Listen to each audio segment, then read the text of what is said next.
നിങ്ങൾക്കറിയാമോ, രാത്രി ലൈറ്റ് ഓഫായാൽ നമ്മുടെ വീട്ടിലേക്ക് വരുന്ന അതിഥിയെപ്പറ്റി? ലൈറ്റ് അണയുമ്പോൾ നിങ്ങളുടെ പുറകിൽ ഒരാൾ നിൽക്കുന്നത് പോലെ തോന്നിയിട്ടുണ്ടോ? രാത്രി 11 കഴിഞ്ഞാൽ ആരും വിളക്കണയ്ക്കരുത്. കാരണം ചോദിച്ചാൽ ആരും പറയില്ല. പക്ഷെ എല്ലാവരും വിശ്വസിച്ചു ലൈറ്റ് അണയ്ക്കാൻ പാടില്ല. ഒരു ദിവസം കറണ്ട് പോയി. രാത്രി 11:40. വീട്ടിൽ ഞാനും മമ്മിയും മാത്രം. അമ്മ പറഞ്ഞു, മെഴുകുതിരി കത്തിച്ചാൽ മതി, ഉറങ്ങുമ്പോൾ അണയ്ക്കരുത്. എനിക്ക് ചിരി വന്നു. ഇതെന്ത് വിശ്വാസം? രാത്രി 12:15 അമ്മ ഉറങ്ങി. മെഴുകുതിരിയുടെ വെളിച്ചം, മതിലിൽ നീളുന്ന നിഴൽ. നിഴൽ എൻ്റെയല്ല, കാരണം എൻ്റെ ചലനത്തോട് ഒത്ത നിഴലല്ല. ഞാൻ കൈ നീട്ടി. നിഴൽ അല്പം വൈകിയാണ് നീങ്ങിയത്.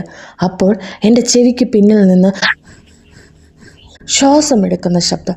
വീട്ടിൽ ഞാനും മമ്മിയും മാത്രമല്ല. ഞാൻ തിരിഞ്ഞു നോക്കിയില്ല. മെഴുകുതിരി ഒന്ന് കുരുങ്ങി. വെളിച്ചം മങ്ങിയപ്പോൾ മതിലിലെ നിഴൽ എൻ്റേതല്ല. അത് തല ചായ്ച്ച് എന്നെ നോക്കി നിൽക്കുന്നത് പോലെ. അകത്തുനിന്നൊരു ശബ്ദം, വിളക്കണച്ചാൽ നീയും കാണില്ല. എൻ്റെ കൈ വിറച്ചു. മെഴുകുതിരി താഴെ വീണു. അന്ധകാരം, കുറ്റാക്കൂരിട്ട്. അടുത്ത നിമിഷം എൻ്റെ കഴുത്തിന് പിന്നിൽ ചൂടുള്ള ശ്വാസം. പക്ഷേ ഇപ്പോൾ ശബ്ദം എൻ്റേതുപോലെ. അമ്മേ, ഞാൻ വിളിച്ചു. പക്ഷേ എൻ്റെ വായി തുറന്നില്ല. അപ്പോൾ മനസ്സിലായി, ഇവിടെ നിന്ന് ശബ്ദം പോകും, ശരീരം അവിടെ തന്നെ ഇരിക്കും. പെട്ടെന്ന് കറണ്ട് വന്നു. ലൈറ്റ് തെളിഞ്ഞു. അമ്മ ഉണർന്ന് എന്നെ നോക്കി ചോദിച്ചു, നീ എപ്പോഴാണ് മെഴുകുതിരി അണച്ചത്? ഞാൻ ഒന്നും പറഞ്ഞില്ല. ഇന്ന് ഞങ്ങളുടെ വീട്ടിൽ രാത്രി വിളക്കണച്ചാൽ ആദ്യം കേൾക്കുന്നത് നമ്മുടെ സ്വന്തം ശ്വാസമാണ്. പക്ഷെ അത് നമ്മളല്ല എടുക്കുന്നത്. വീഡിയോ ഇഷ്ടമായാൽ ലൈക്ക് ചെയ്യുക, ഷെയർ ചെയ്യുക, സപ്പോർട്ട് ചെയ്യുക, കമൻറ്റ് ചെയ്യാൻ മറക്കണ്ട കേട്ടോ.